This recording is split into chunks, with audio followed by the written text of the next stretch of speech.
أنا اسمي صفوان هاشم المعروف أبو هاشم. احنا صار لنا هاي ناوی من صفوان هاشمه. از برنیاسم به باب هاشمی. کار من چکرنا بلا مایه. اف کارو بهره لباب و باپیران بوما مایه و نزدیکی 56 ساله بنا مالا ما وی کاری دیکن. کریارن ما لزاخو لگلک لخولیری لدورن دید هین بو کرنوان بلمان. اف کارا تانو که جا بردامه هرچند گل جاران باردو خیش جان والتکت کو تو بردامی لسر وی کاری. ايش تسوي؟ هذا أمر مغلوب عليه أنت ما بيدك.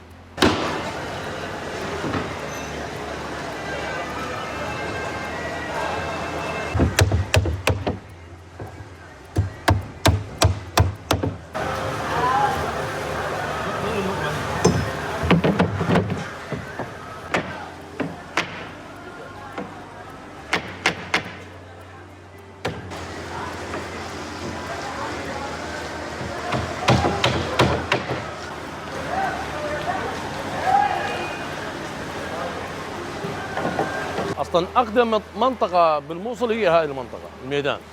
اوه دبره دبیجن میدان. ایکه جه کونترین دبرین باجرین موصل. پتریا پیتیوین چیکرنا بلمان لدر وی ولاتی دهین. وک بلوک روسی کبریا ترکیا یان جیبس را دیتن. چونکی برهم نافخوی گله که بردستی نبومه. پتریا کار و بازار ما تکلیا های دگل هرما کردستانه. نوکه همه دوماهی وزی کاری دا. پشتی دمه که کم قدغه کنا راباماسیان ده دوماهی هید. پشتی به دوماهی کاتنا و قدغه خلک ما دیوان بلمان ورگریتو چیتا سرکاری خو. نوکه دا راف کرنا ماسیان قدغه یا. جبرهند ماسیگر نشن بچنه سرکاری خو. دوی دمی دا ماسیگر ده بلمن خواه آماده کن دا کو پشتی کو قدغه بدمایک بیت او آماده بن. يركبون أربعة يركبون على مكان واحد يقلب البلد.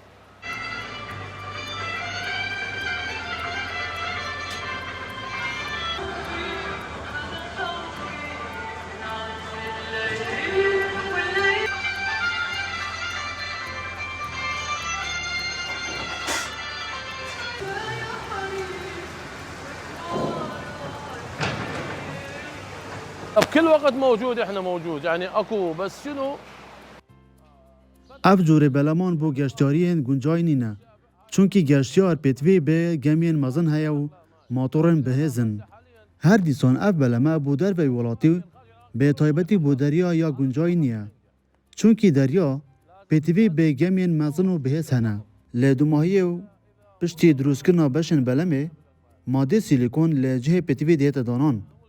هر دیسان روزه که تا 2 روزا دلویره هیت دانان حتی کو حشک ببیتن. به هنده دم دخن نوا آوه دا و نبیتو آف نچیده دنوا بلمه دا. بهای ایک بلما بوی رنگی 750,000 دینارن.